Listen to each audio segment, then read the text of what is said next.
thumbnail. Good evening, everybody. I appreciate you coming this evening. We're going to go ahead and start. Call to order at 6:05.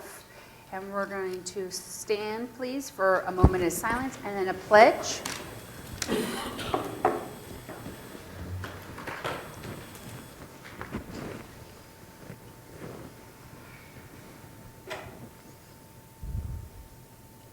I pledge allegiance to the flag of the United States of America and to the republic for which it stands, one nation, under God, indivisible, with liberty and justice for all. Thank you very much. And this evening, requested an opportunity to discuss the future MET program. But before we do, we need to discuss and possible action to agree to disclose pursuant to ARS Section 38-431.03F the minutes of the executive session held on August 10, 2017, pertaining to the future MET program and the property. At this time, executive minutes are for board to have a discussion. With that being said, there is a statute that allows the board to vote to make them public. For my point of reference, it was so that we can make the conversation, what was said in the room, to be brought out public. It's been documented in the executive minutes. Does anybody else in the governing board have any discussion?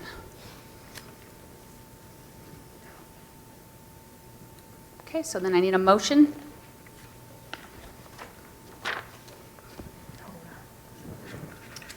I motion to make the minutes on August 10th, 2017 public. I'll second. We have a first by Ms. Pengarelli, a second by Ms. Doan. We're going to do a vocal roll call vote.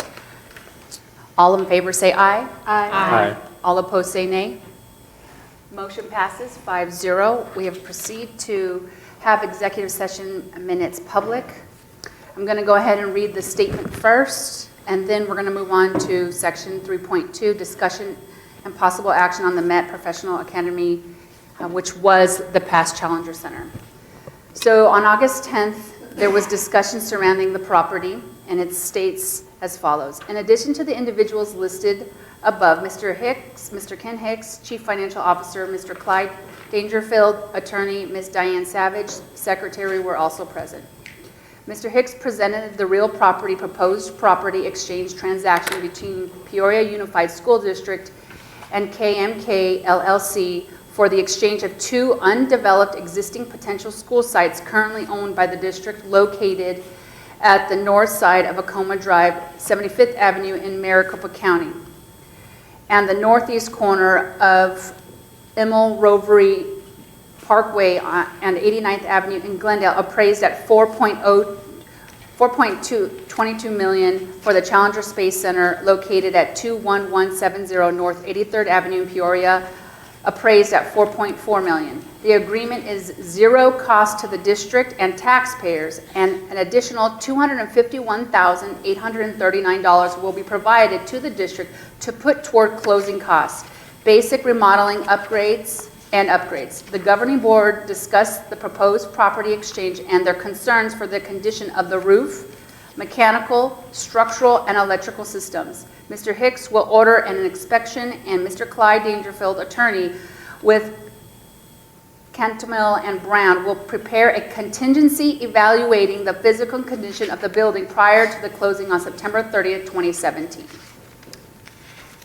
With that being said, we'll proceed to 3.2, discussion and possible action on the MET Professional Academy / Challenger Center. Good evening. This is Cejas Martinez, governing board team that's here. Appreciate you being here tonight to go over the 3.2 discussion and possible action on the MET Professional Academy Challenger Center. John Crow is going to be our point as we go through the large packet that you should have received yesterday.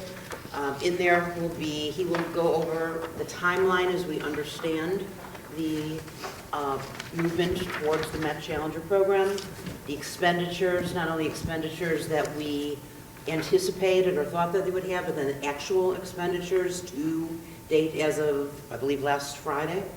And then, and the contracts are all sitting in there behind that. At the end, hopefully what we'll have is some conversation on staff recommendation on what we can do in a 3-stage movement and/or discussion on the pleasure of the board on how you would like us to proceed. So I'd like to turn it over to Mr. Croto if that's okay. Thank you. Ms. Martinez, can I ask a quick question? Can we revisit the contingency, or is that in here, Mr. Croto? The contingency evaluation? That's part of the conversation. Okay. Okay. Because we did not find it. Oh, gotcha. Okay. And Mrs. Martinez, I'm not sure Mr. Croto has a copy of this because this was in your packet. Right. Is No. he able to see? We can share now that we've made it public, yes.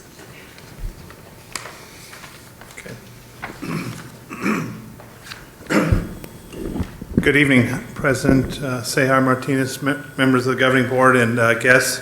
As Superintendent Palace Thompson has told us, I'm going to go over the timeline tonight. I'm not going to read, my plan is not to read every line on the timeline to you tonight. I know that you've had the materials. If you want me to stop or address something, please just stop me in the middle and I'll be glad to address it. I was just going to pick out some points and kind of paint the picture. Be glad to ask questions. I did start on this project in January of this year, so obviously by the dates on some of these things we're going to talk about, I do have team members here to help me out with some of it because I will not have all the answers to some of the stuff that occurred before I started on the project. So I do have them in the room and they'll help me out with answering questions that you want answered. So, okay. All right. Initially, we're going to start with the timeline. That's the first part in your book. The initial discussion on the Challenger transition began on 9/1/2016 when Kevin Knight approached the district about having the option to acquire land and the building, which we know as the Challenger Center.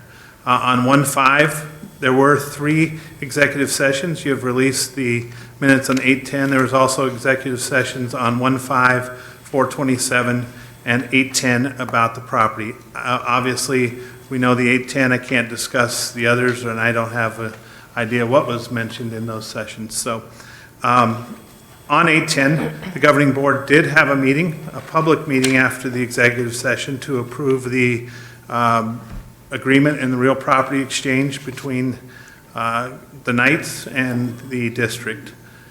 Following that, on 8/22,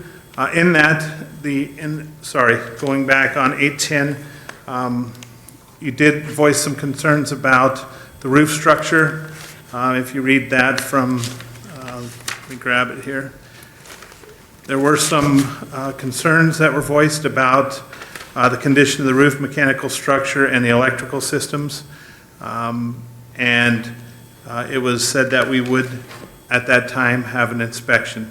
Following on 8/22, we did have an inspection walk. I included a list of people that did walk on that inspection. They are members of our district and at various occupations and the trades in our district. So if you look at that list, and I'm sure you have, but we did have quite a few people at the building. The building was still occupied at that time by the Challenger Center, and therefore some of the conditions that you saw on the walk, as I fast forward a little bit, were not present at that time. So we'll talk about that when we get there.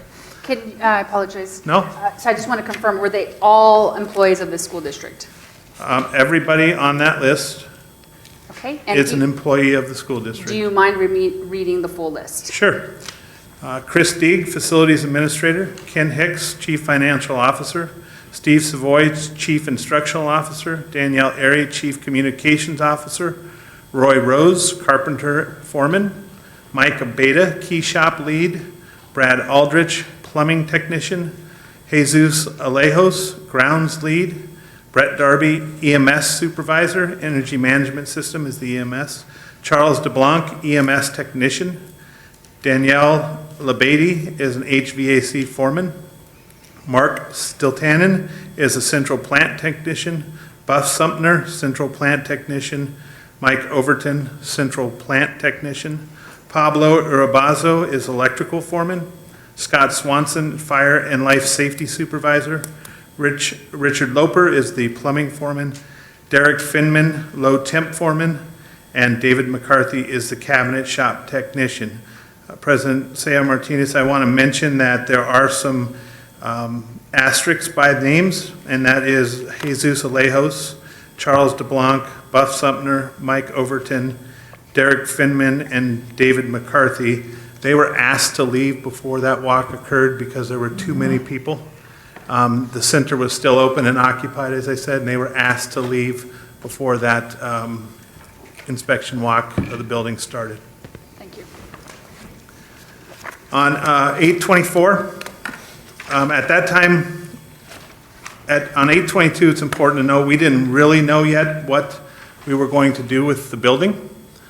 We haven't had a presentation, or it hasn't been stated, so they were basically looking at the structure of the building as was stated in the minutes, and the minutes that you read, the roof, the structural concerns, those things that were read.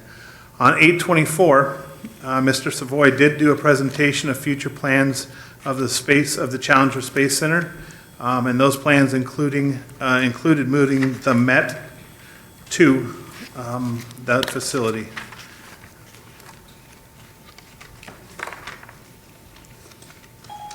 And from there, on 8/25, the governing board was presented a report on an update on the inspection of the facility. So the inspection that occurred on 8/22, an update was given through the Friday report on the Challenger Learning Center. I'll read that to you. It says, on Tuesday, a large team of maintenance staff, Ms. Danielle Airy, Mr. Steve Savoy, and myself. Please try again. I apologize for that. Obviously, she wants to be part of the meeting. Put her on record. The complete review has not been completed as of Thursday evening. I can tell you, although there were many minor issues of concern that would need some attention, the facility looked good and in very good shape for being nearly 20 years old. I am aware that Chiller Tower had a lot of rust and scaling, but I was not aware of any major issue. Please look for a more comprehensive report in the future. And that again was on the Friday report on 8/25.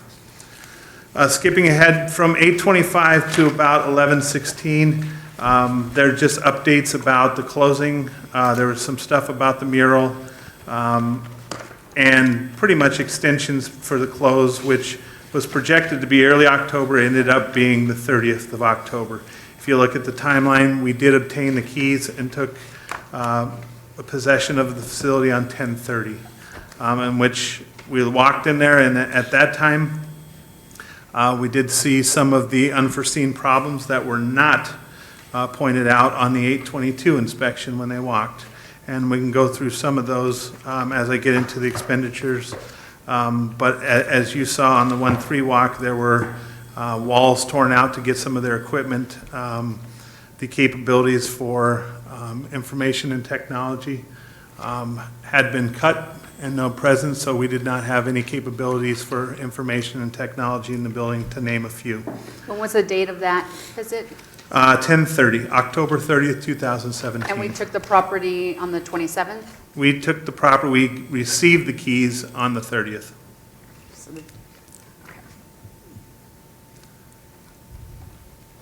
And how many people walked through the building on the 30th?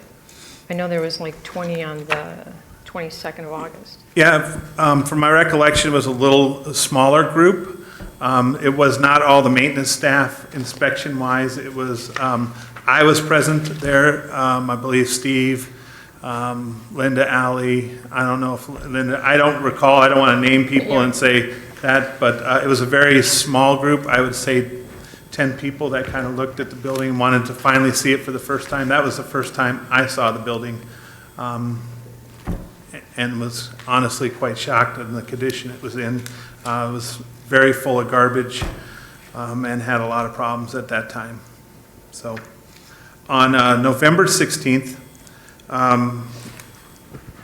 was when, as I put this packet together for you to review tonight, I think that was the last time that Dr. Stifler had communication with the board that I can look at. And at that time, in the Friday report, again, on November 16th, is a time where we gave a Met Professional Academy update and actually started to point out some unforeseen problems. I'll read that one to you. It says the planning team continues to meet to ensure that we'll be ready for a June 1st move to the new facility. There have been some unexpected challenges, such as previously there was an A occupancy rating. This will need to change to E for educational. This will require additional components to the fire alarm system, essentially rendering the system useless. A similar situation has occurred with cabling. The facility is not equipped for district wireless standards and will require some bond funds to bring this up to standard. I did check with our attorney to ensure that bond funds can be spent on that facility, and he did confirm that yes, they can. We will continue to work to keep costs at minimum while achieving the objective of moving the Med Academy over by July 1st. So Scott Swanson is our fire foreman. Being that we're an education facility, we changed from the occupancy was an A occupancy rating, and we had to go for E educational rating. That was never discussed. I will refer to Chris Deeg, our facilities, if I could. President Sehar Martinez, he's behind you, if he can address that.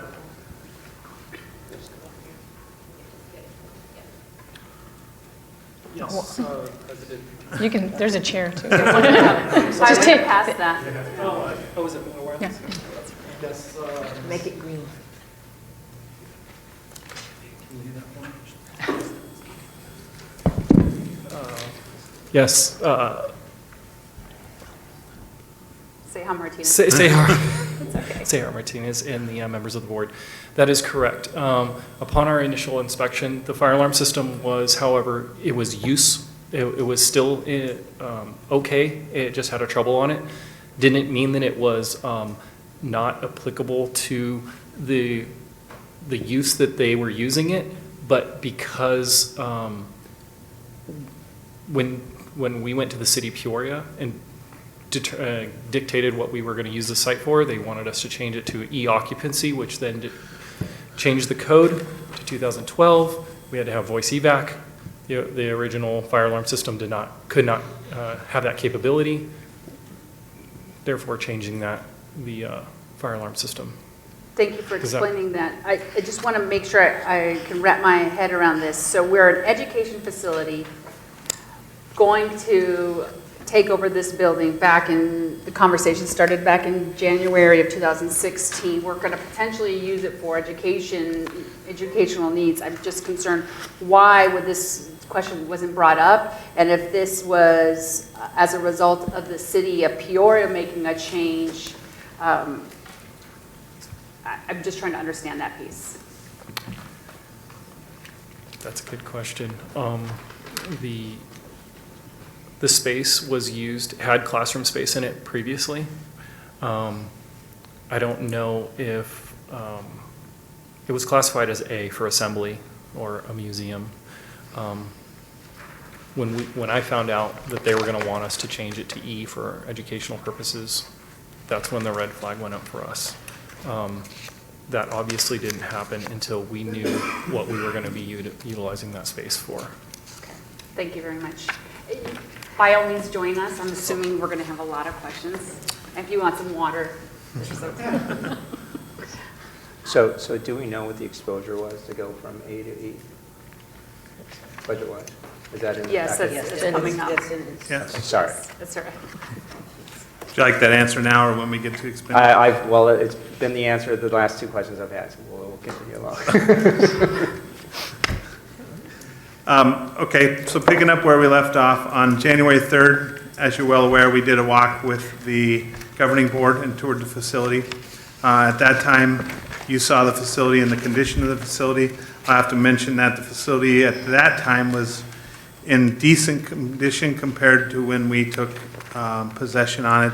Chris did fill up 8 dumpsters 8 30-yard or 4 30-yard dumpsters? Sorry, 4 40-yard dumpsters worth of materials that came out of that building prior to you walking it on 1-3. Some important dates to mention, Orcutt, Winslow, they will become important down the road. I think you will ask why we're at these positions now for the pricing. It's important to note that Orcutt, Winslow started on January 11th. That is the architect for this project. That is the first time that they started creating plans for moving the Met over and start building the plans. That is an important date because without those plans, we could not get accurate price quotes. Can't go to the city for permits without 100% drawings. And Orcutt Winslow actually worked on that project pretty quick, as you'll find the date here, pretty quick. Mr. Croto, I'm sorry, Yes. what was that date? When did they start? January 11th, 2018.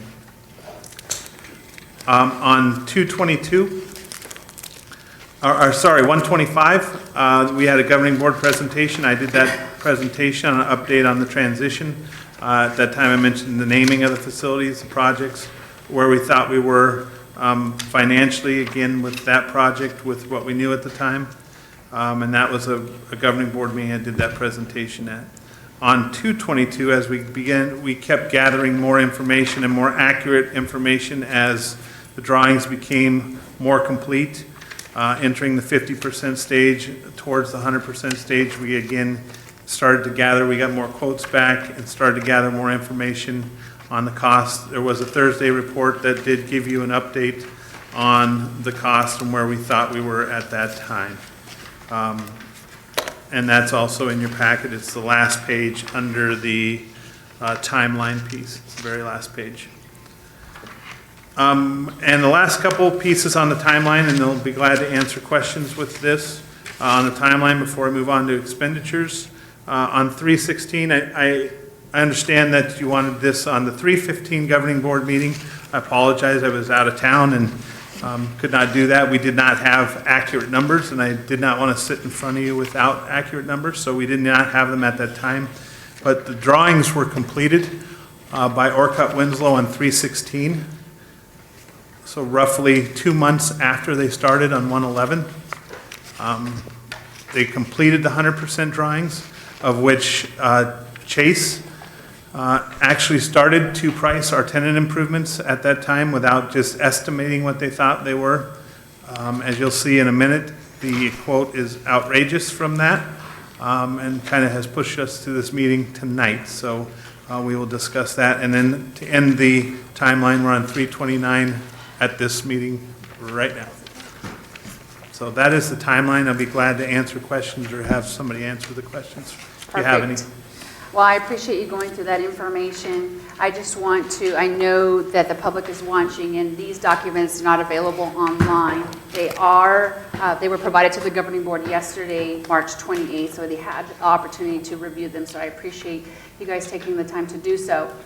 With that being said, they are available to the public, available for their request, and we'll start off with conversation. We'll start with Ms. Pingarelli. Would you like to start the conversation?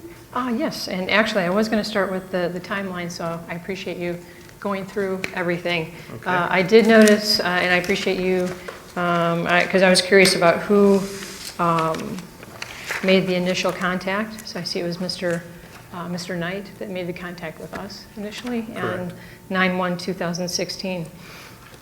Up until, let's see, as of 8/10, when the governing board went to its executive session, as Mrs. Cejar Martinez had read, our main concern was the condition of the building and the cost that it was going to take to bring it up where it could be occupied. So we were assured that there was going to be an inspection, and we assumed it would be for highly qualified people that could go in and actually say what was wrong with the building or if there was nothing wrong. And as you had read, all the way up through 10/16, there was pretty much nothing but minor issues that had been brought up. Mr. Clyde Dangerfield, one of the district's attorneys, had put in a contingency plan that gave us 20 days, if that's correct. And during that 20 days, we could back out. And I take it that's after closing, after October 27th, 2000? That was after October 27th? No, that was before the closing. So that was before the, but I mean, when does a 20-day grace period start? It was during the, Oh, I'm sorry, yeah.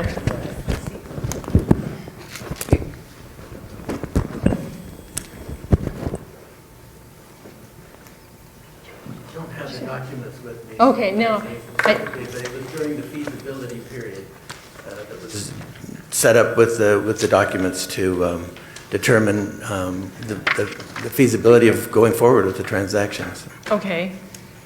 So yeah, I would like to know when kind of that, I assumed it was after the October 27th when we closed, that we had 20 days to,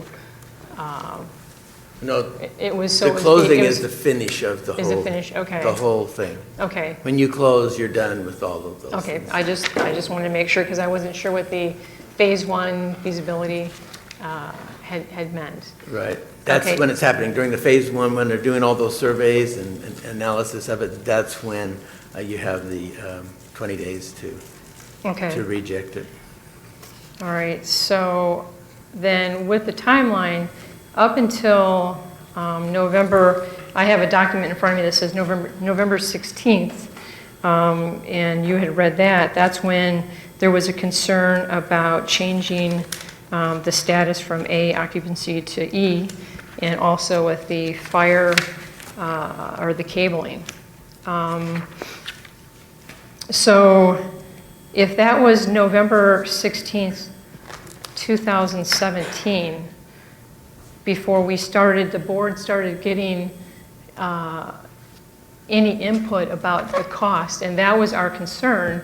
We wanted to know what the cost would be ahead of time so that we could back out if we so desired, if it was going to be very costly. So we did not get any notice that there was any cost concerns with the building until you're saying 20 days after it closed. So at that point, And I was not involved in that. okay, I was not involved in that at all. okay, I just did the legal transaction, and I was told that after the other inspection, just the same as you, that there weren't significant issues with the facility and that I should proceed. So on page 4, since you were in charge of the contract, page 4, 5.1, phase 1 environmental evaluation, it states in the very first line, shall be conducted by both exchange party, which I'm assuming that's applying KMK LLC, and the challenger property. So, and PUSD shall equally split and pay the expense of the phase 1 environmental assessment for the challenger property and exchange the property. So is that what we're referencing, that there was supposed to be a cost when we're evaluating the assessment of the building, and PUSD and KMK, we're going to split that cost?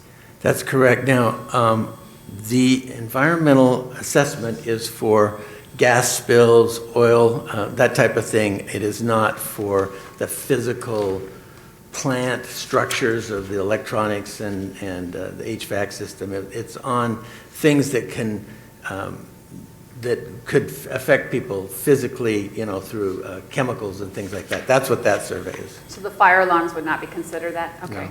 So the board highlighted a contingency plan. Can you highlight, since you have the contract for us, where that contingency plan was put in our contract?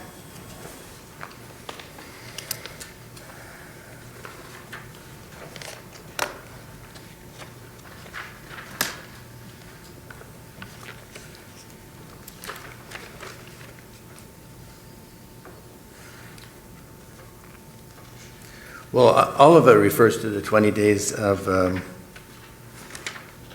20 days I found was for the environmental. it's for each one of the categories. There's one for each one of the categories.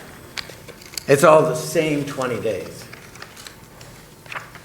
So and again, I apologize, I don't have any legal background, but the board gave specific direction for a contingency plan to back out if there were big costs, and I'm trying to understand where that can be found, and if it's not identified in the environmental site assessment, I want to be able to read where that is. Can you identify that for me? Well, I'd need a little bit of time to Okay. do this. I can't do it just off. Okay, That that's never- fine. We can go ahead, Beverly, I apologize. Is it on page 15, Monica?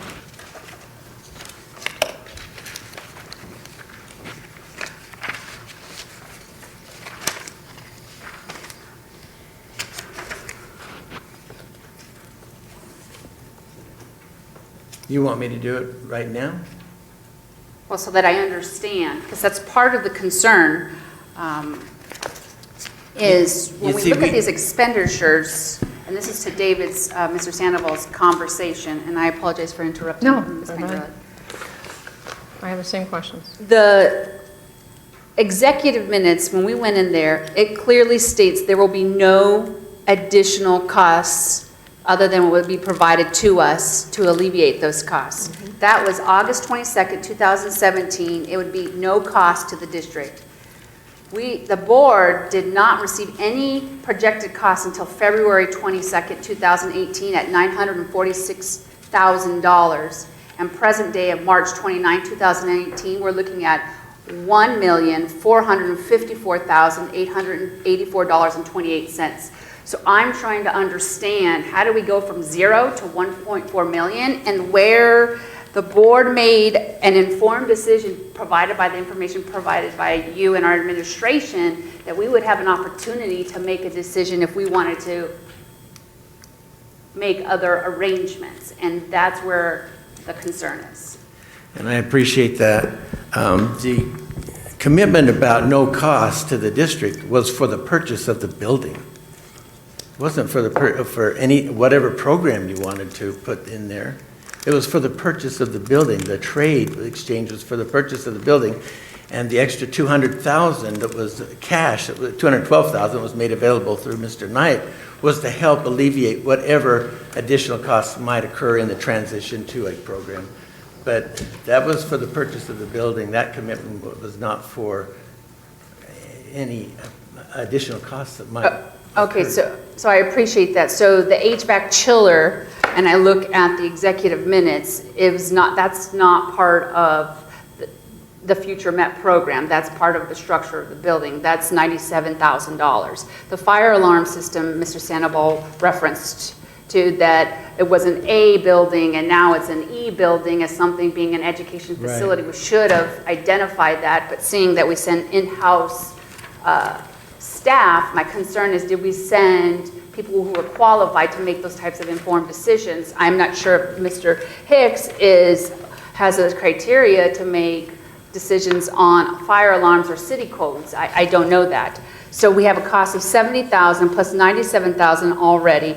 Tenant improvements is $370,000. I'm assuming, please correct me if I'm wrong, gentlemen, that has nothing to do with the MET program. So we're already past the $251,000. So just help me understand that.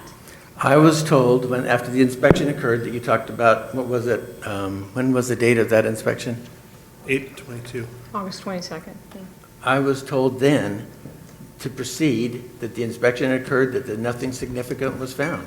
So this information that we were provided was by the administration without certified, competent people making qualified decisions.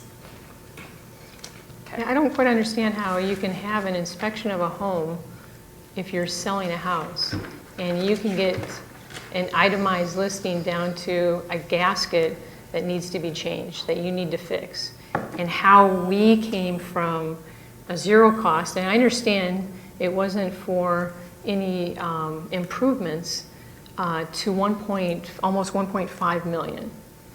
And I just want to see where we went, what happened to get us to this point. Because when we had a conversation, I was the board president, when we were in executive session, I thought that we had a contingency plan, and that once the inspection was going to be completed, that we would get notice if there was any extreme cost. That way, we could have the option, I mean, I'm one of 5, if we wanted to go ahead with it, or if we wanted to back out of it. So that's where my concern is. And I can appreciate that, but I was told the same as you, that this wasn't significant and that we should proceed. Who had told you that? It was Mr. Hicks. Can I have the, Mike?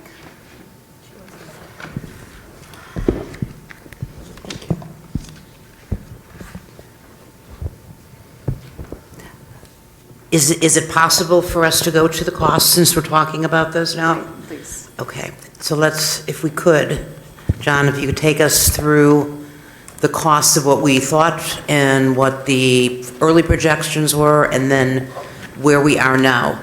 Having established that there was a 20-day, what I'm understanding, that there was 20 days, we did send a team, and there's probably or possibly a hole that we can go back and discuss. But I'd like to talk about the money if we could right now. Certainly. Can I just ask one question, just on the previous?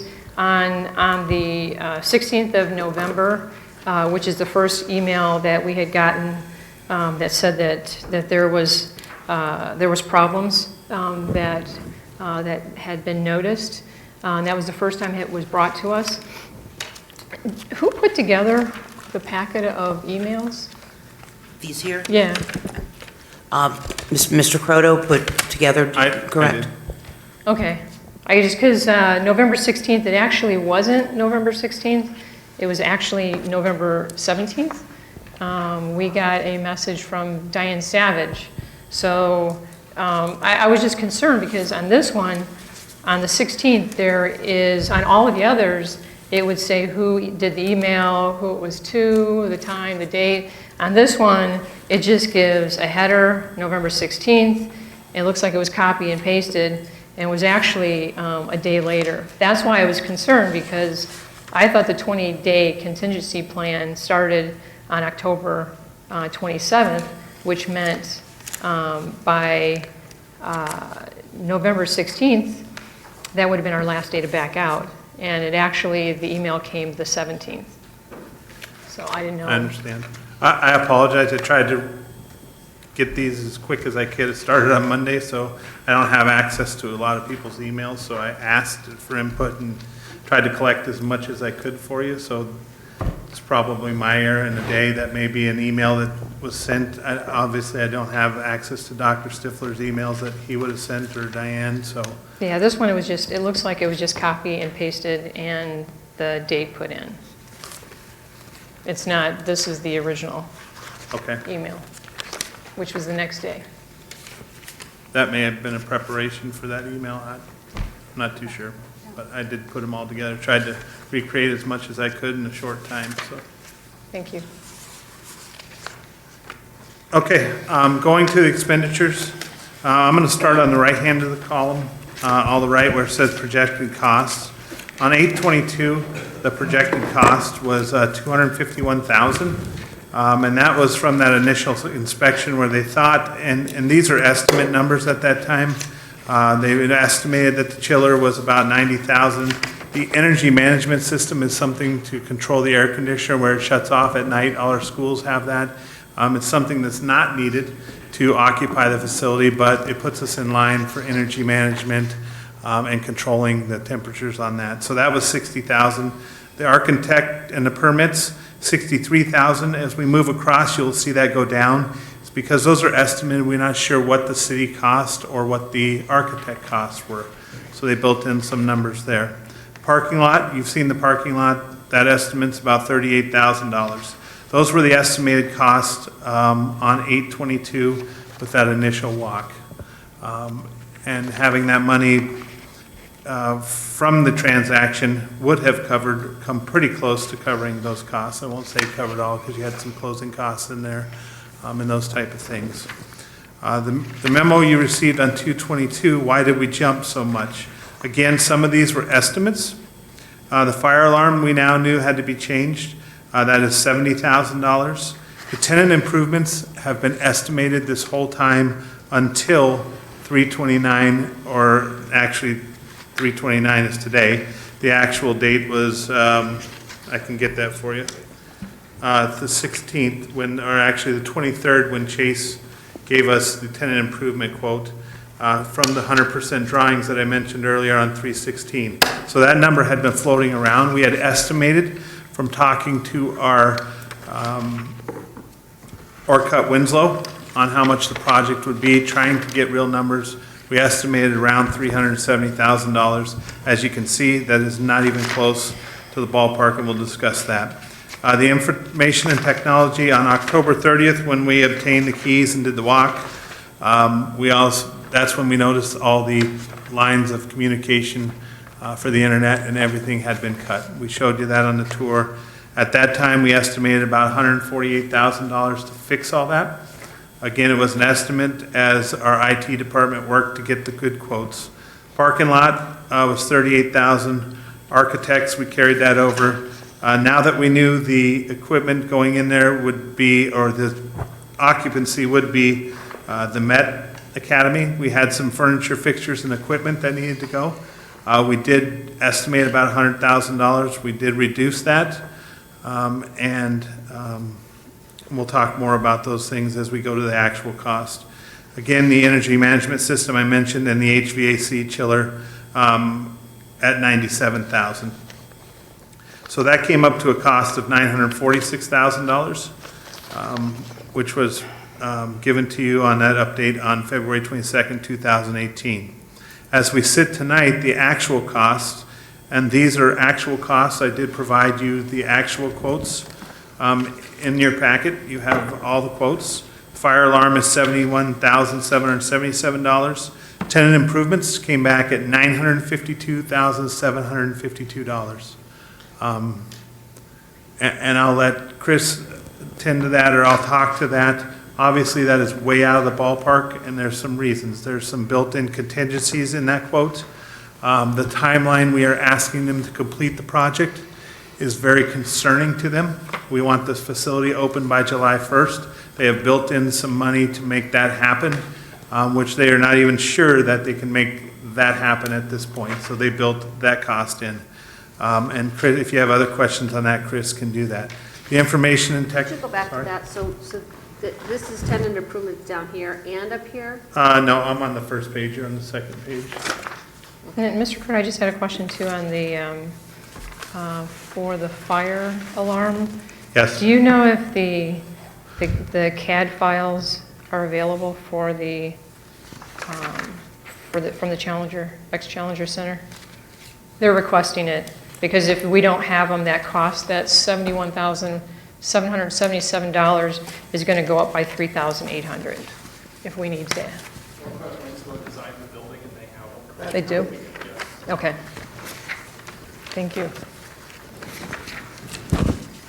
Okay, so the information and technology, actually, after the numbers came in, we believe we can complete that for $113,357, so that was under our projected costs that we sent on 222.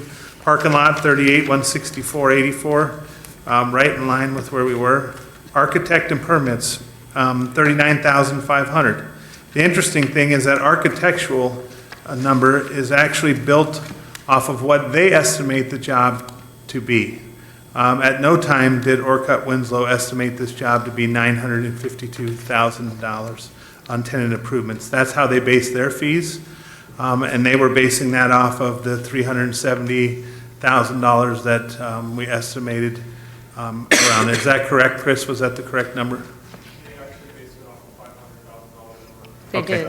did. 7.7% is the estimated project amount off of $500,000. So if the project goes up by another $500,000, then we'll have another $40,000 cost with the architect? Okay.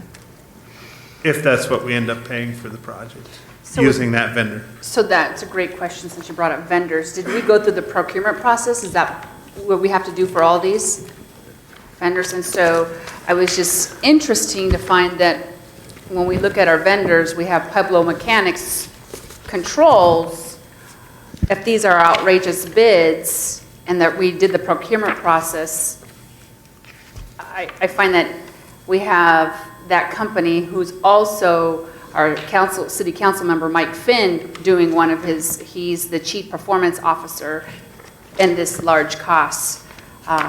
So when I think about procurement process, I'm just trying to understand.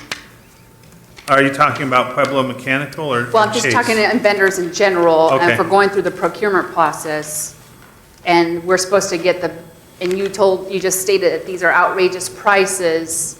Well, the outrageous price was for the tenant improvements. Okay. It's what I was referring to. So that's the Chase quote that we had for 952. The rest of them seem to be quite in line. As a matter of fact, the furniture, fixtures, and equipment, we dropped that by 80,000. Again, working to utilize some of the resources we have in district. The IT department did an excellent job of trying to save money and do all that on theirs too, at 113, and their projection was 148, so they did a spectacular job in reducing the costs. Energy management system, again, that's to run the air and all that, that came in at 62, and then the HVAC chiller tower is 96,190. So our major difference is the tenant improvements from what we projected on 222 is what has pushed this project to 1.45 million is the tenant improvement piece. So I'll be glad to answer questions, and then I have some proposals how to fix this, or again, take input from the governing board. It's their pleasure to proceed, and I'll take direction on how you want to proceed on that. Mrs. Pinkerelli, I interrupted you. You had the floor. No, I'm okay right now. I'll jump in. Mr. Sandoval?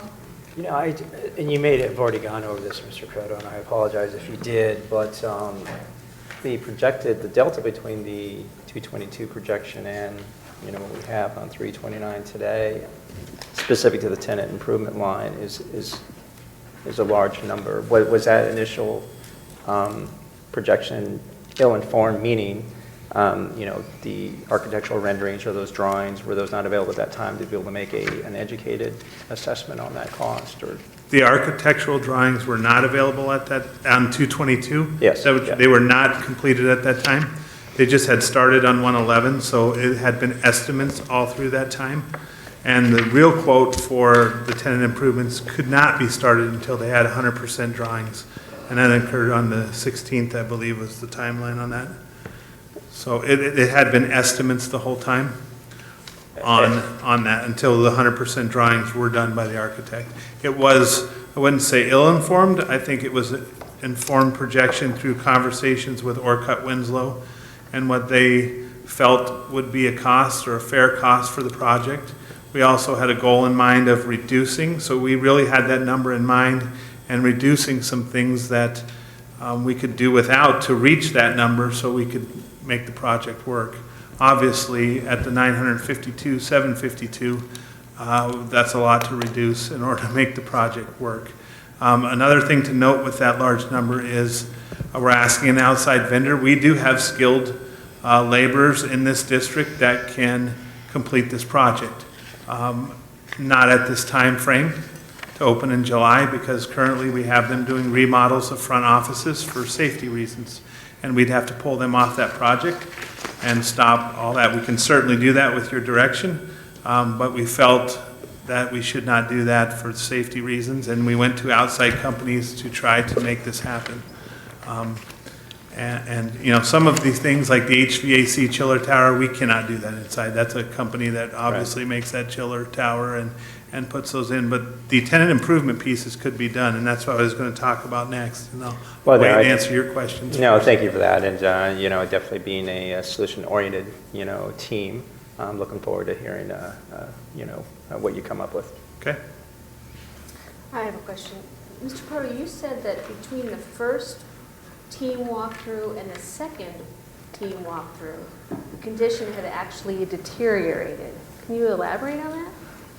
Yes. I was not at the first team walkthrough, but the building was still occupied. They were still using it for their space missions. It was operable. And the second walkthrough on 10/30, we discovered in moving their equipment, they had cut all the lines for the internet, the damage in the walls, some of the flooring was not usable, so there was a very visible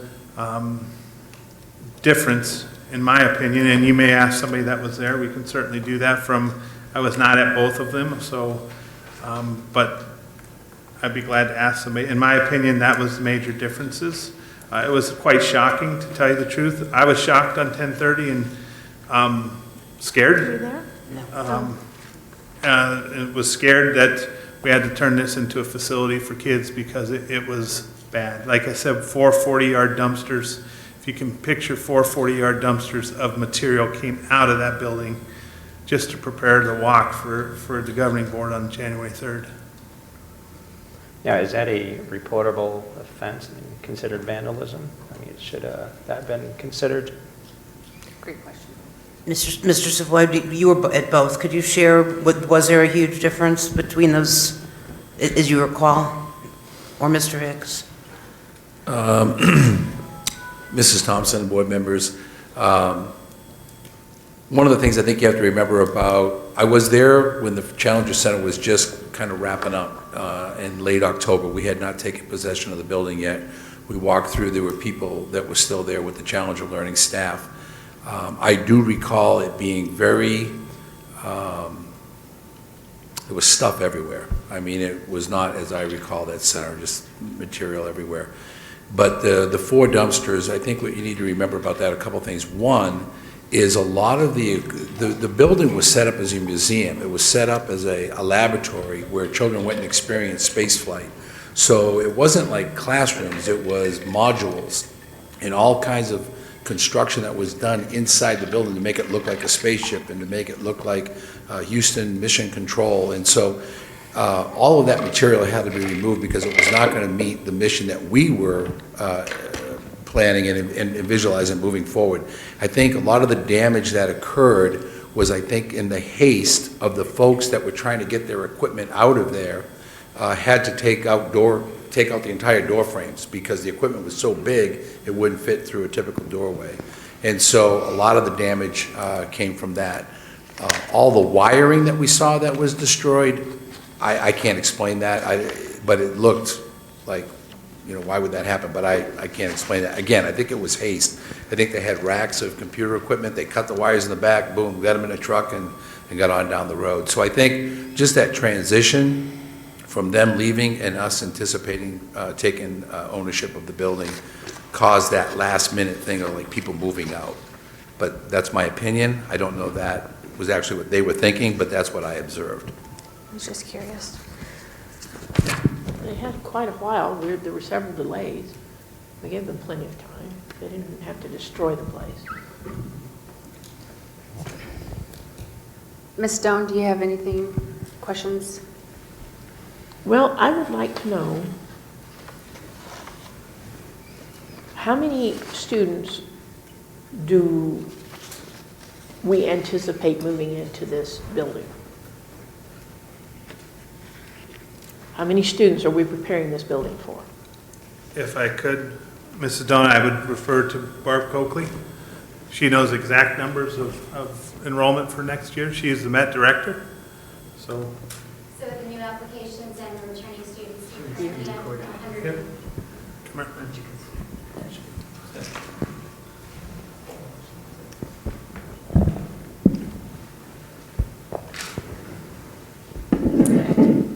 So we're a 2-year program. So with the applications of the new students coming in next year and then our returning students, we're currently at 103. We do continue to accept students through the counseling departments at each of the 7 high schools, so that number could change. It could also go down slightly if students change their mind or move or, you know, those types of things, but that's where we're at right now, 103 for this upcoming How many school of year. these students are out of district? I don't know how many are on variance. They all come from our 7 high schools. I don't track once they're accepted within our 7 high schools, I don't track whether they're on a variance or not for this particular program, because they've already been accepted into the school district. And how much room is there at the present Met Academy? At the Old Main facility, we share it with the Peoria Flex as well. And so we currently have 70 students, and we split between AM and PM, so they're not all there at the same time. And there's room for us in there with the Flex Academy with our current numbers. And I would say with the numbers from next year, we could manage it as well. Beyond that, and the Flex Academy numbers increasing, then we might start having issues as we both grow. But for this year and with the numbers that I am seeing for next year, we can manage. And how many hours are they there? It's two groups, so. Both the AM and PM sessions are 3 hours. So they come to us for 2 class periods and go to their home school for 2 class periods. Okay, and is it mainly southern schools, or is it all over? It's all 7 high schools that we support, yes. In the Future Met program at the Challenger Center, what's the max capacity projected to house students?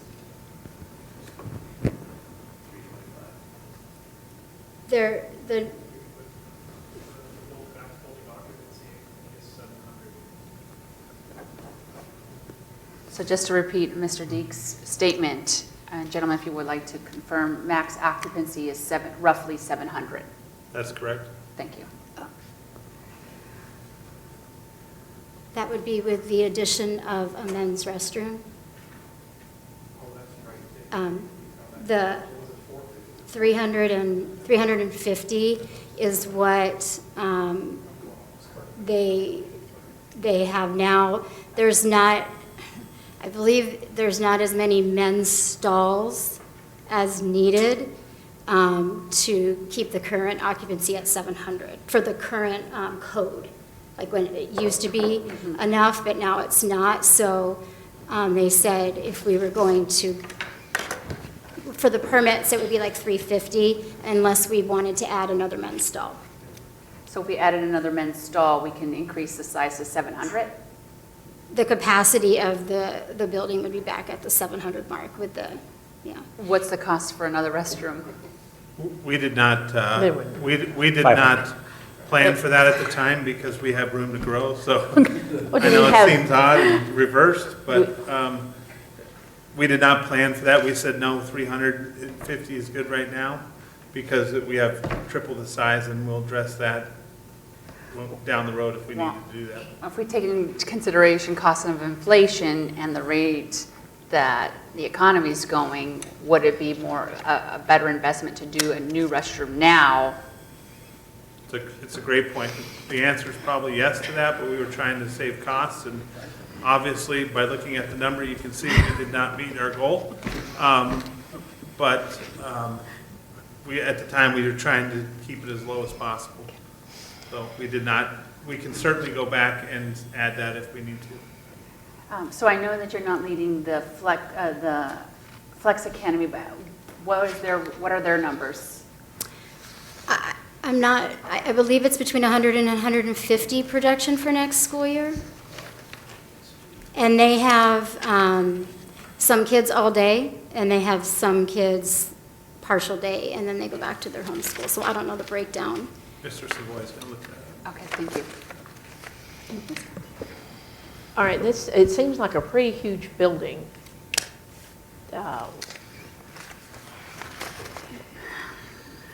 We were convinced this was the best use of the building, but I had a lot of input from parents and stuff wondering why we didn't use it for the traditional school instead. And the answer I received was the building was too small for the traditional school. President Sayar Martinez, Governing Member Doan, there are other concerns with putting a traditional school or a school facility, not just a traditional school. For one, there's no cafeteria, there's no playground. It can certainly be retrofitted for that. I do not know what the cost would be to add a kitchen or a place to feed kids, but that certainly can be. again, in mind of trying to keep the cost down and utilize the building the best we could. I believe that's why the suggestion was, the program like the Met does not need a cafeteria, which can be costly to add in that kind of thing. It doesn't have a playground for kids. That's a problem for that. Certainly you could create there are tennis courts, concrete, but that could all be taken out and playgrounds formed. Again, it's all a function of money, and we can certainly do those type of things. It's just we don't know the cost. Okay, that seems like a whole lot of money for a small program. And I'm a fan of the Met, but it's really exploded. And How much was and this is before my time, for Old Main? They went back, redid it, and put the expensive. state-of-the-art, from my understanding, MET program. How much is the rough cost to that? And it would be a guess, but I'm thinking, and you'd have to agree, about 6 million? So, I was not here, so I would. so we're looking at 6 million, and I understand that we restored a piece of history. So let's just say, for conversation, cut that down to 3 million. 3 million was just to restore a building for the love of tradition. Take 3 million plus the 1.5 potential, we're looking at $4 million for one program. Is that typical?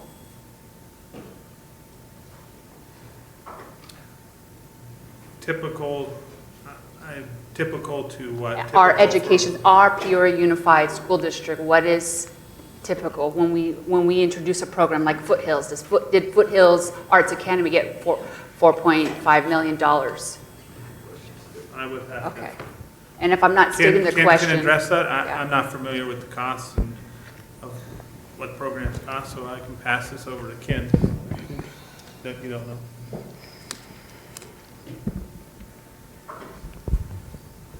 Sorry, Madam President, members of the board, I think I heard what was the cost for the, like the magnet program of the Foothills Fine Arts Academy as opposed to building the whole school?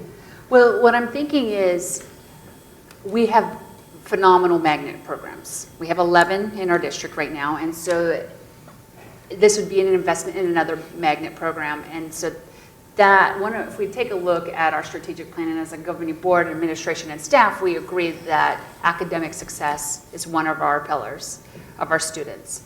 If we're going to invest, logically, I need to justify the result of spending that kind of money on a magnet program. So if we look at the 11 magnet programs, did they equally get that amount of money? Madam President, members of the board, no. Most of our magnet programs, we put a little bit into infrastructure, but the majority is on training and hiring the staff, and those operational costs is what I would say. Because the materials for a medical engineering and technology program are very specified versus, say, a Spanish immersion program, which doesn't have that kind of expense. That's a great point. Madam President, maybe another way of looking at it is, do we spend CTE programs? They have higher capital costs. Those you do. Not this level, but there is higher capital costs for those type of programs, if that's what the question is. That's a great point. Thank you.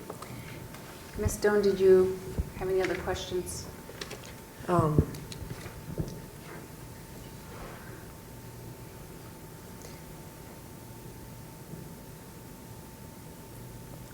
I guess I'm not sure that the cost is, we bought this, we made this swap because we didn't want to see the building go elsewhere. And I'm not sure we're getting our money for it. I think that we made a bad arrangement because we were told there would not be really any costs associated with improving the building, that the building was fine. And they would be, like we were getting over $200,000 and that would cover it, basically. And it would be very little out of pocket to the district. And we're looking here at a district that cannot afford to pay our teachers what they need, and that can't afford the supplies, that we're having trouble with getting all the repairs done and things like that. And I don't see how we can justify spending this kind of money on a hole. It looks like a black hole to me. It just gets bigger and bigger and bigger and sucks in more and more that we can't afford. And yes, there's money in the bonds, but that's passed along to the taxpayer. And we're going to be asking these same taxpayers to approve another bond right soon.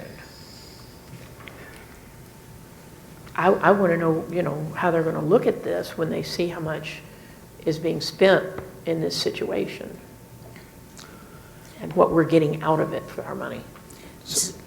Oh, go ahead. So when we take a look at investment, it's what we do every day, right? We're investing in our youth and our students. We've always talked about PUSD being innovative, forward-thinking, integrating programs that enrich the lives of our youth. That said, when we take a look at this expense, and I know we're going to talk about a solution, right? Which, hopefully that'll lower this number. But and you understand, okay, here's the expense.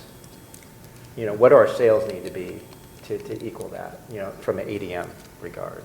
How many more students do we need to attract, which I think a facility like this, programs like this certainly will attract more students, but how many more students do we need to attract to be able to, call this investment break even, right? And maybe that's a way, to look at it as well. What do we need to do to drive that demand to cover these costs?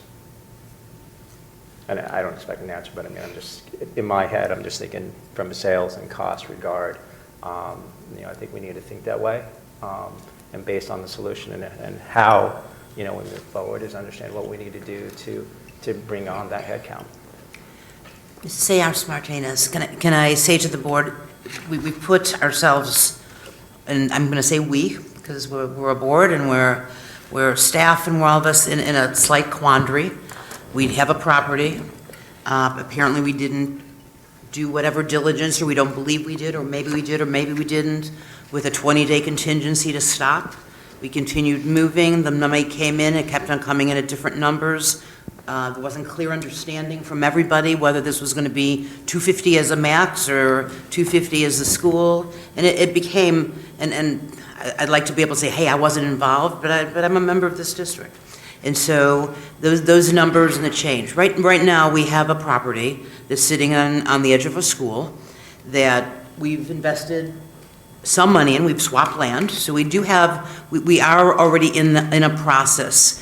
I believe that Mr. Croto has a couple ways of either phasing this one in, or in the last couple days, our conversation going into what if we do it the other way? What if we take and look at leaving our MET program, which I know that people are very excited about the concept of the MET program. And the kids are amazing when they're in process. There is a value add to our children as we're doing that.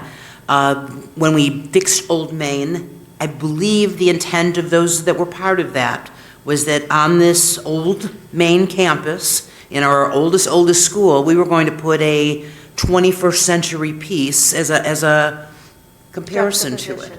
And it was built tall with big windows and movable furniture, and it kind of was an exciting piece. And in the meantime, as it was moving, the concept was, well, let's put the PFA in there. Well, PFA, the Flex Academy, developed a life of its own. We have two programs down at war, but that's always not always so warm and fuzzy together.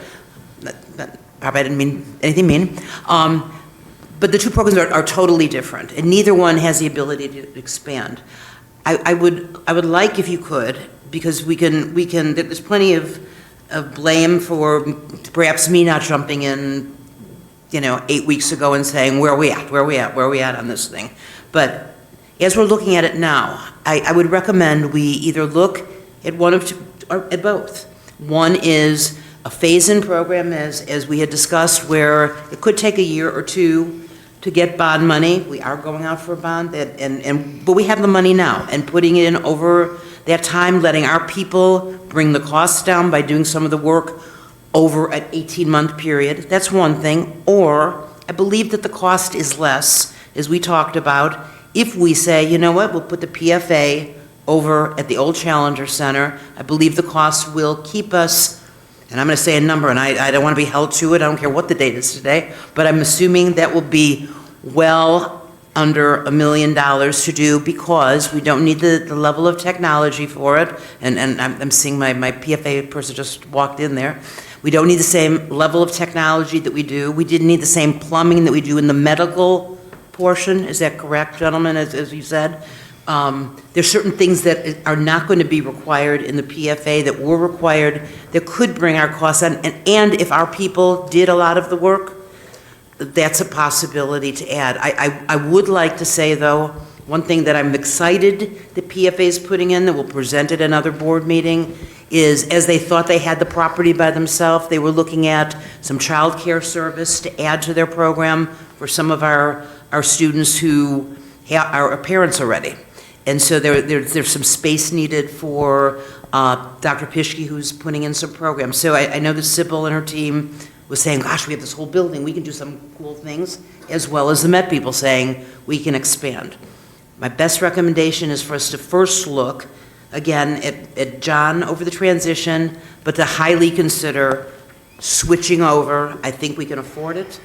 And I think that was really the intent of some of the people at the very beginning, was to put the Met Center, which they want to call CAP, and I'm going to just put that out there too, and have a center for academic performance. Is that what that stands for, CAP? Yep. Okay. At right next. Professional studies. Professional center right next to our oldest school, allowing our children in that part of our community to really experience some of this highest tech level, wonderful stuff there, and bring our other program, which is doing wonderful things in the PFA, up to the north. And I think we can save money. I think it could be a win-win, and I think it'll allow us to possibly breathe. So one of the original ideas for that facility was to use it as a professional development center, that maybe we could provide development services to educators throughout the valley. What happened with that plan? President Sayar Martinez, Governing Board Member Connect. I do not have an answer for that. I wasn't included in the discussions about what we would do with that building, so I don't know that plan. I did hear that plan at one time. I remember hearing that, but I don't know how that proceeded through the talks that Dr. Stifler had, bringing that to you to move that. I think if there weren't, there may have been conversations with both GCU and ASU. And I thought that if we could have done that, that could have actually been a revenue generating service that we provided to other educators at a low cost to improve their professional development. So I thought that was a good idea. And I've thrown out there moving the district office into that building.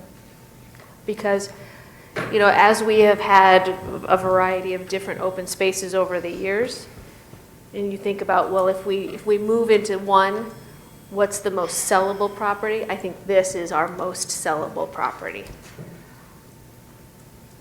But one of the most sellable properties was the property we exchanged, because it's already sold.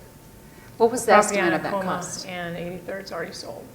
What did they sell it for? So I'm curious to see how much Mr. Knight got for it. And who do they sell it to? Well, one of the It was a home contingencies, developer. Ms. Connect asked for that it not be sold to a charter or private school. So it's a It's a home home development. development. Yes, because they're going up for zoning. But the other piece in this executive minutes to highlight your comments was that it was an equitable trade according to these comments, but. Right, I'm curious to see what Mr. Knight got for that piece of property that we exchanged, because we got a money pit, and he's already sold that piece of property.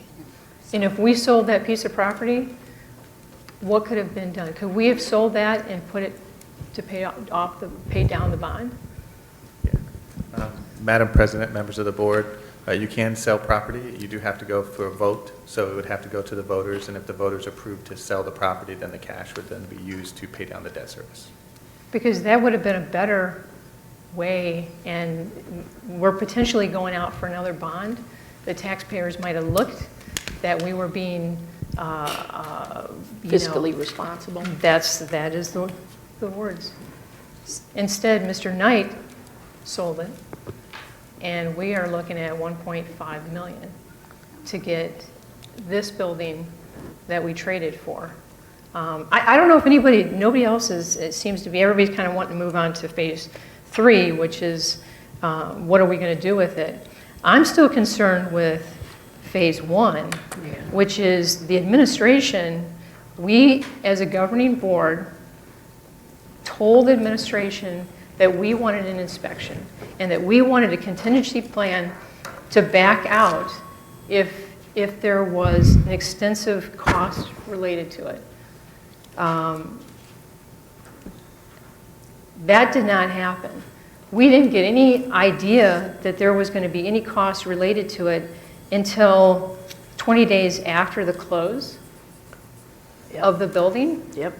So administration went right behind our back. I don't know who wanted the property, but we should have had either whoever went in there was not competent to look at the building. We could have hired an outside firm to look at the building. And Mr. Dietz, so when you went in with 18 people, you were supposed to were you supposed to give a report on what you felt? And did you think that the cost was going to be next to nothing? My understanding We should get some more mics out. Pass the mic. Chris? Madam Sehar Martinez, members of the board.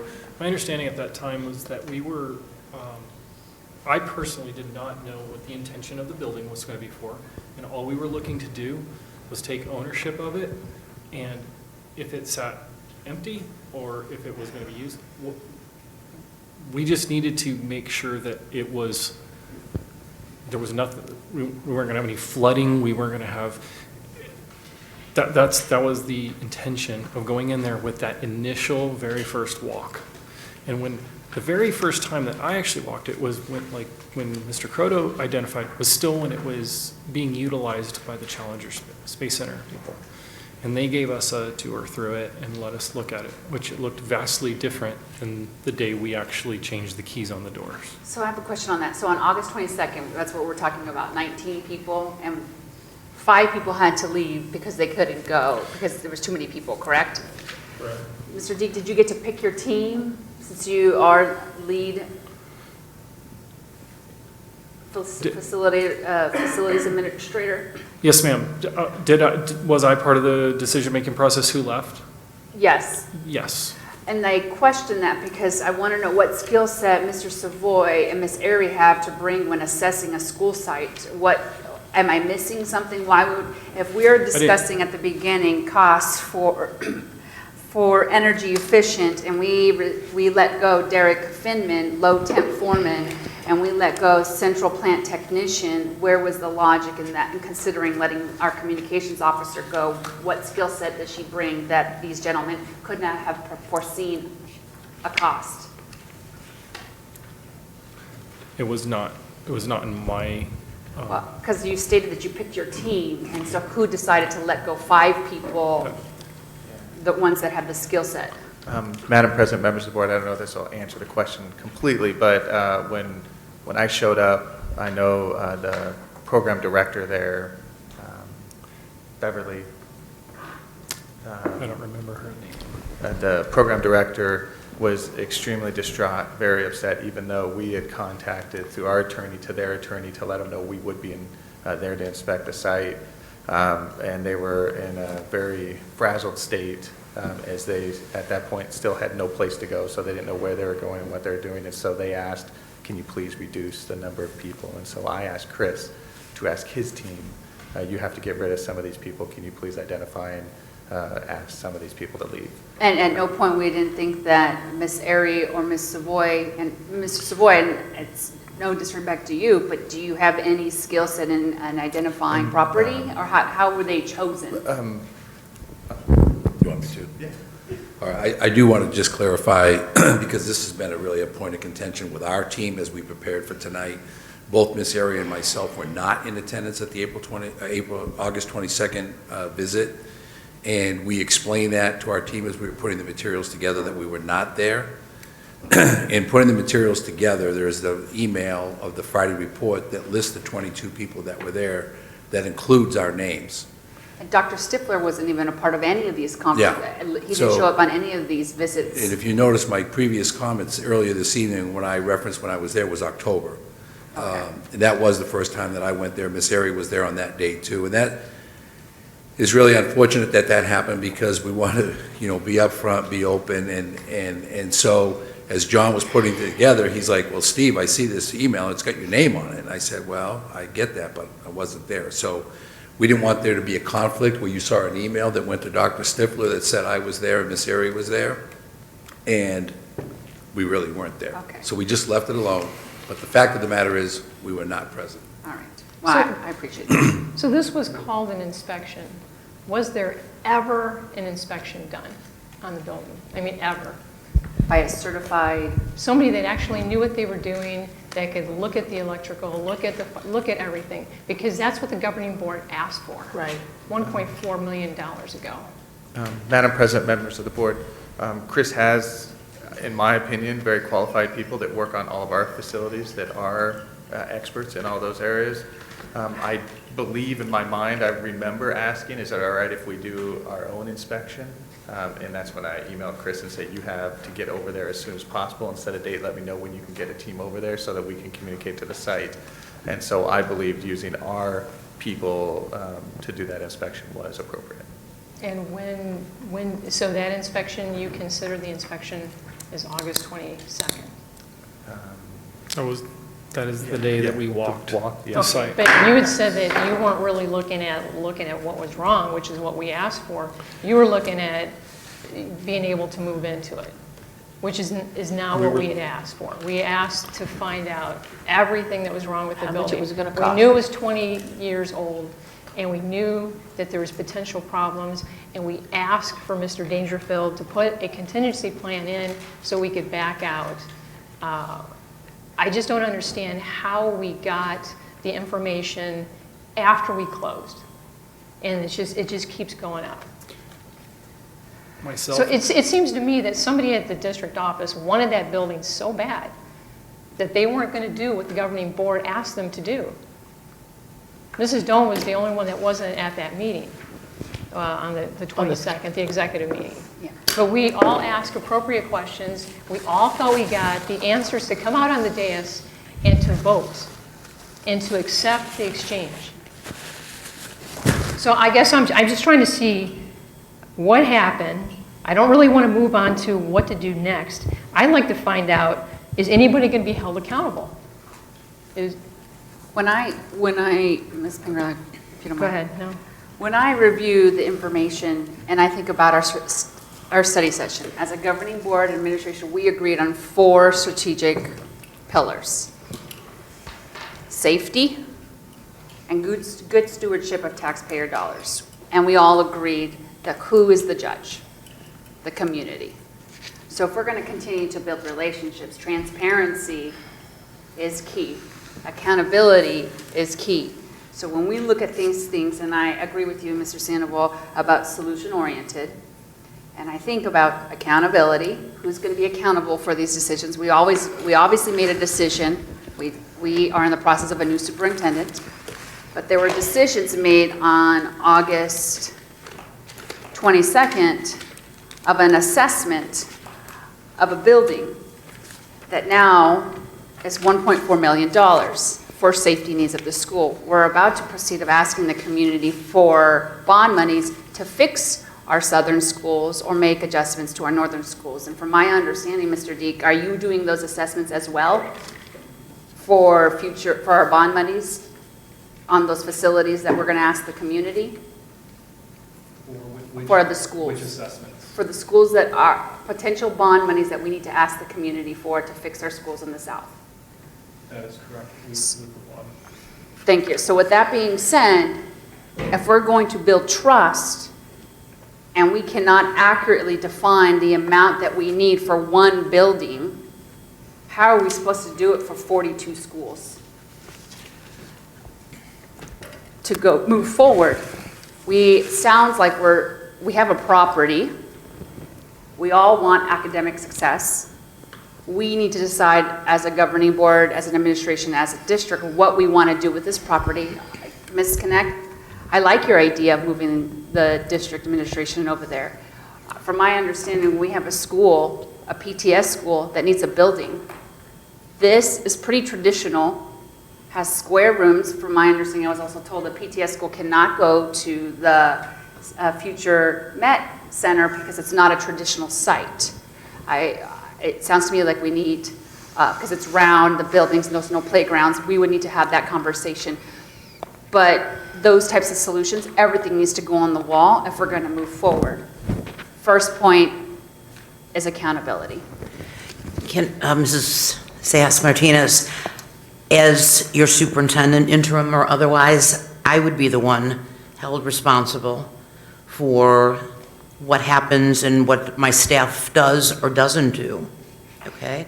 I wasn't there. However, I will still, because I'm there now, am the one that would have to be accountable and have to follow up with respect to that. If I don't do that correctly, then it would be certainly appropriate for the board to find a superintendent even faster than we're trying to in an interim move. Having said that, part of the accountability, I can't put it back on a previous superintendent. I certainly won't put it back on my colleague who was there for a month. I don't know the motive behind, but the movement that's there, I can't put it on Mr. Deeg as far as, him doing what Mr. Hicks and his department wanted or what Mr. Hicks needed to do based on what the superintendent directed to do. But the accountability that the board is asking for really is accountability that you need to put towards me as your superintendent, and for me to then either check, investigate, and find accountability, not so much for disciplinary, which can be appropriate, but even more importantly, that as we go into bond season, you have to be assured that whether it be me or a future superintendent, we have procedures and policies and clear understanding, and I hate the word transparency, but it is accurate, that when we're using taxpayer money, that we are using it in a way and that you're not surprised along the way. That's never fun. So I know that we want to talk about accountability of individual people, that would require an investigation, which would be within my purview as your superintendent to do. And I would like us also to make sure that we're keeping with respect to our item tonight, to be able to give direction, if you could, on do we want us to stop in the moment, which we can? Do you want us to look at a more inexpensive model to allow for 2 programs, which should make you very proud if they work? We certainly can look at this outside of this building as a traditional school. There was times I would love to be out of this building. So there's a variety of things. I think that's all I have to say. I would like, though, for us to make sure that the direction that's being given as far as accountability is something that I would do, and so that I can talk to my staff appropriately. Thank you. Thank you. So then moves forward to Ms. Ballas is the solution. Where is the governing board do we want to head? Could I present? I think part we of need it to listen. first, Yes. and then entertain your discussions. The proposal you see here is to move the Met in there, and it's phased over a 2-year process. So far, we have currently spent $135,000 on the building. That is for the architect and the permits, which we know is underway, and the HVAC chiller tower, which is in place. Those are the only 2 things that we have spent. We have spent nothing else on that building.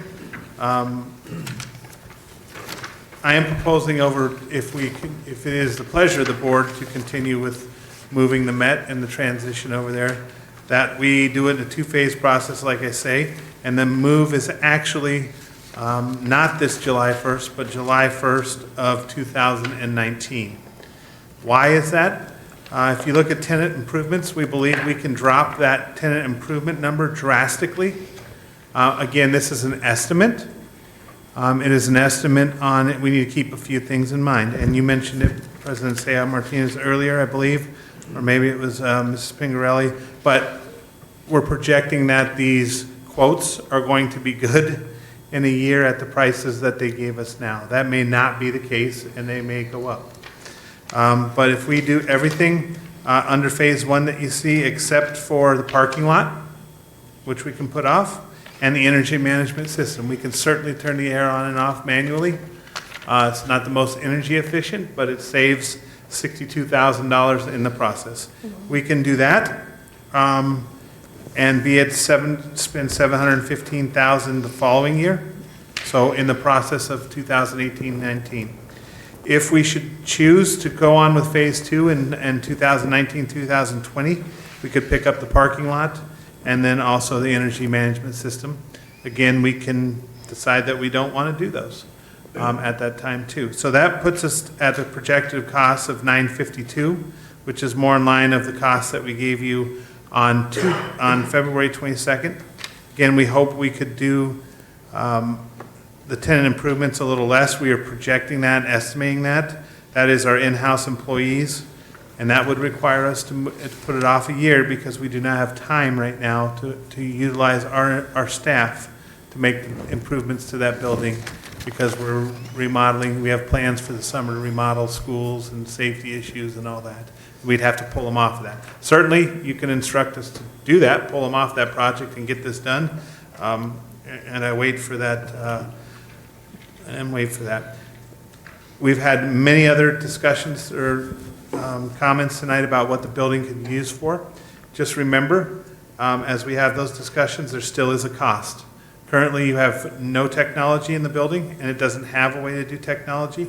Fire alarm will probably need to be. We're an educational facility, so you will still have that cost. The tower's already been put in, and if we redo the permit piece, we will need to go back to the architect and have them redraw because the city will not let us make any improvements into that building unless we have 100% drawings of actually what we're going to do.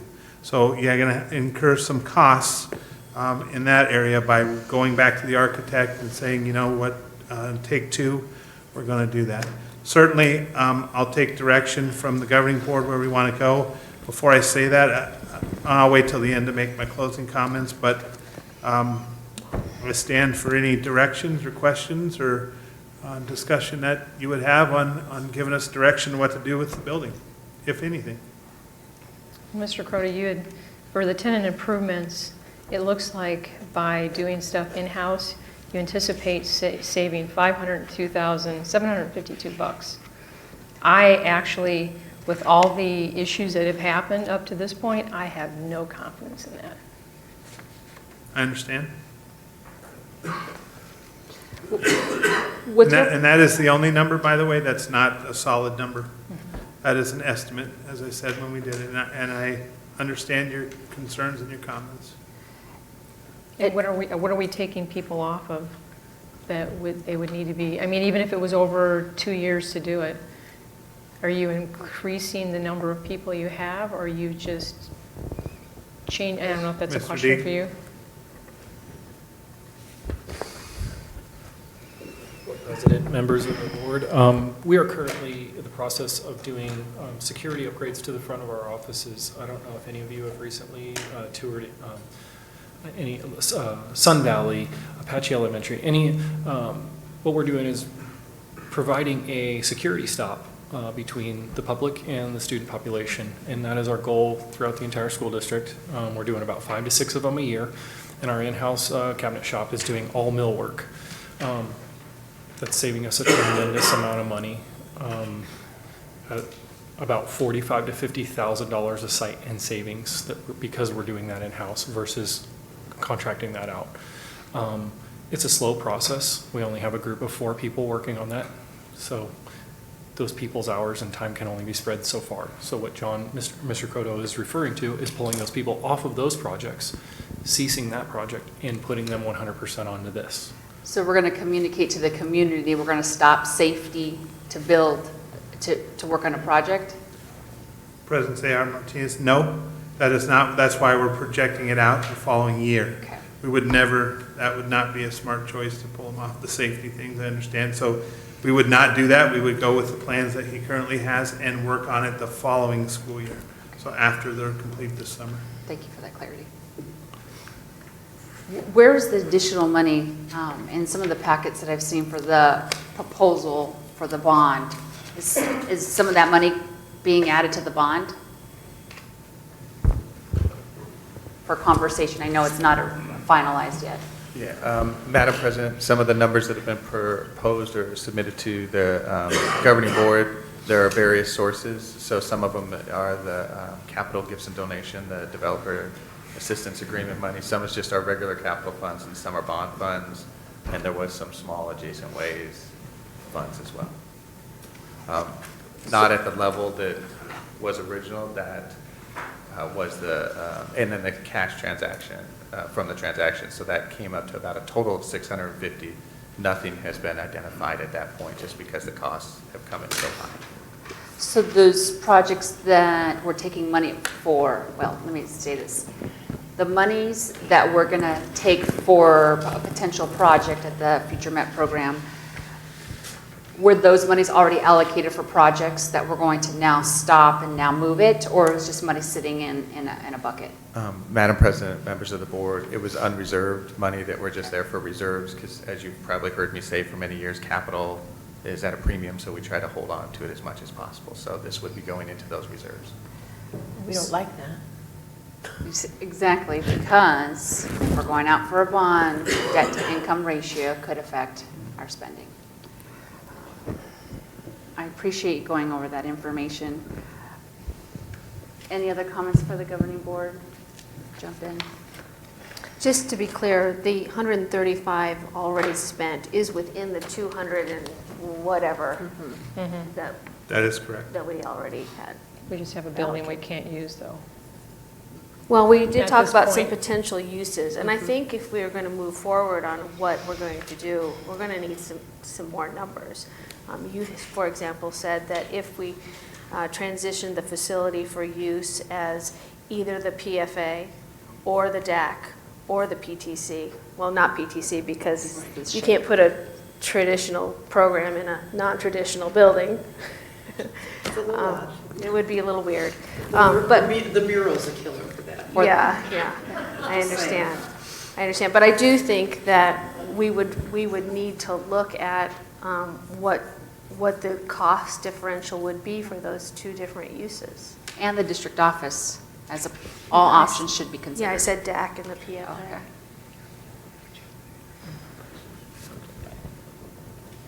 Can we afford another mic at some point? Aren't there mics up there? No, this is good. Mrs. Sejas Martinez, Mrs. Connect, we would need more time, and I don't know what else you were going to say to do that. My question was, and I don't know if anyone knows, if we stop right now, we still have room for two programs to exist together compatibly over the year, which is your phase-in anyway, as we're getting more information. Do we know what it costs to put this thing on ice and the cost we're having so that it doesn't decay? Is there something we need to do with it over the next several months as we're trying to get more numbers and data and make some informed decisions on where we should go? There's no urgency right now because we're not opening in August, either way. Either way. So, The other thing I would consider, I mean, yes, we should consider perhaps moving the PTC into this building, but for some of the same reasons, it may not be conducive to students here. For example, there's no playground or a space for a playground.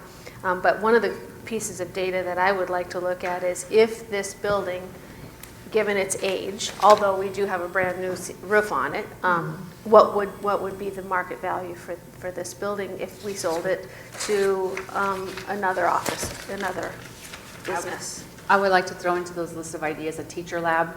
We had talked about it as a board before as a potential revenue generator with the contracts with ASU and GCU. I would like to revisit that. We can look at it. We also had an opportunity to see another school in the city of Peoria, the Huntington group. There might be some schools interested in a lab environment. So. Although they have the spa. And right, definitely, you have to have that.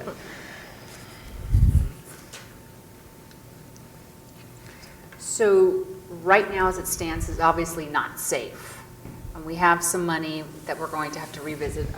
From my understanding, the consensus is to continue to hold everything until we can reconvene with some numbers with the proposals presented this evening. Is that accurate? Yeah, one more question. The fire alarm is working, it's just not working appropriate for students, correct? That is correct. If we do not occupy, we don't have to change it. Okay, but there is a working fire alarm? Yes, ma'am. Okay, And security system. that's good to know. Yeah. And I'm understanding the staff would still be doing the outside and keeping it looking nice as we normally take care of our outside properties. We're currently doing that. Okay, perfect. Okay, it sounds to me that we have elected as a governing board and administration to continue to hold things where they're at for the building that we have occurred. Accountability will be discussed at the superintendent level, and we will reconvene and set another meeting with the options presented when you guys are ready. Sooner than later would be preferable, but I know there's a lot of things going on, so we look forward to that communication. Is there anything else the governing board would like to add? I know, I'd just like to say that, thank you, for putting together this, the timeline and the phased approach and some options. One of the things I always said is that we fail forward together. And I know one of the comments that was made, in and around, take a look at, some of the opportunities that we're looking at. You take a look at process or people. And one of the things that, I just want to make sure, that as we look at those two variables, that we fix it, because as we go into the bond process and understanding, those numbers that need to be line item, within the bond, I want to make sure that we don't make the same mistake, right, moving forward. Mr. Crote, on the $450,000 for the tenant improvements, I know you're not real comfortable with that number at this point. I'm assuming, over a course of time, the margin of error lessens to be able to do further assessments and discovery to be able to come up with a number that's maybe plus or minus 5%? 3%? I don't want to guess at this point. Right, but again, just to me, time will allow you to be more informed. Exactly. Yep. And I think, President, as our community becomes aware of this and the struggles that we're having, recognizing that we, have some mistakes have been perhaps have been made, but we're trying to rectify it.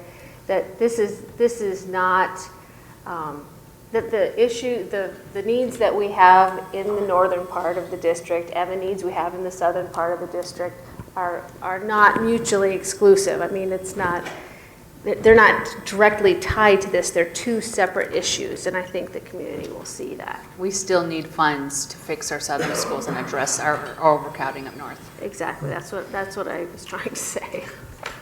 President Sayar Martinez, governing board members, a thank you for tonight and the questions. The one thing that I've learned, I came on the project in January, like I stated.